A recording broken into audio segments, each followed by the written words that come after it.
Seorang pemuda di Kabupaten Lombok Timur, Nusa Tenggara Barat diringkus polisi karena mencuri sepeda motor milik tamu yang datang ke rumahnya. Informasinya kami hadirkan bersama 5 berita kriminal lainnya dari berbagai daerah yang kami rangkum dalam Pusat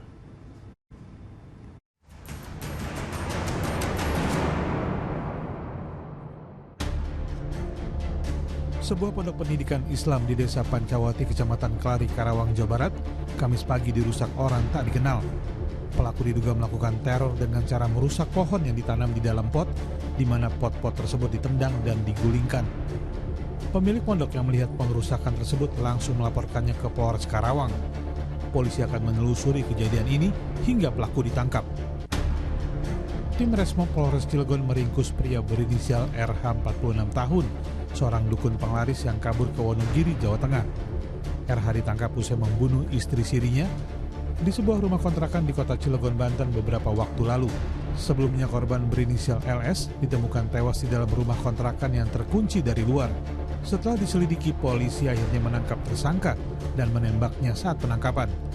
Dari hasil pemeriksaan, korban tewas usai dipukul oleh pelaku menggunakan asbak kaca pada bagian kepala, lalu dicekik hingga tewas. Tersangka kesal karena istri-sirinya tak mau menuruti permintaannya untuk tidak keluar malam.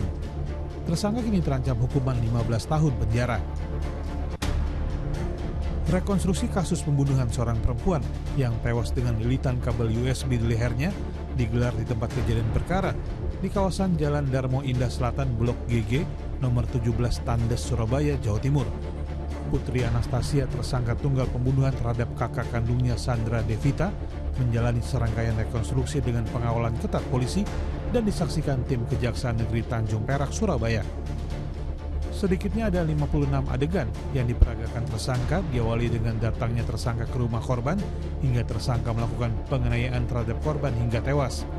Sebelum meninggalkan rumah korban, tersangka juga sempat merekayasa kematian korban agar dikira bunuh diri. Tersangka mengakui semua perbuatannya secara spontan karena dipicu sakit hati.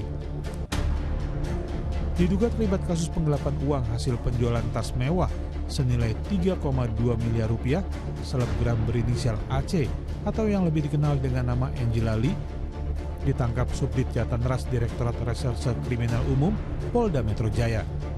Tindak pidana ini bermula ketika tersangka membeli 15 tas mewah kepada seorang berinisial FI untuk dijual kembali.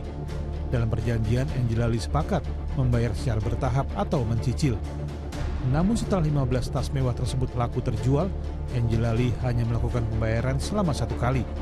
Korban yang menderita kerugian hingga miliaran rupiah akhirnya melaporkan Angela Lee ke Polda Metro Jaya. Dari hasil pemeriksaan, Angela Lee mengaku uang hasil kejahatannya itu digunakan untuk membayar utang. Sebuah gudang yang berada di kawasan Desa Payakabung, Kecamatan Indralaya Utara, Kabupaten Ogan Ilir, Sumatera Selatan, digerebek tim gabungan dari Polres Ogan Ilir dan Satpol PP Ogan Ilir Kamis siang. Diduga penggerebekan ini telah bocor karena saat polisi datang tidak ada satupun orang di TKP.